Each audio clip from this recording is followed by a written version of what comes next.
बहुत यादें हैं बाबा की इस घर में। अब हम आ गए ना बाबा की यादों के पास। जानती हो, बहुत डांट पड़ती थी मुझे बाबा से। मुझे तो ऐसा लगता है ये बाबा की डांट का नतीजा है जो आज मैं बैरिस्टर बन गया। मैं जानती हूँ आप बाबा से बहुत प्यार करते हैं। ये बात अलग है कि आप इजहार नहीं करते और समझती मैं सब कुछ हूँ।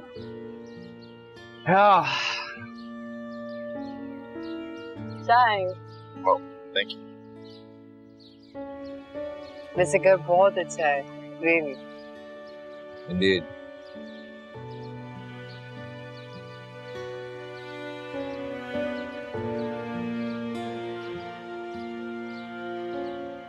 इस पागल लड़की की वजह से हम कहाँ आ गए, कहाँ ये ले आई हमें।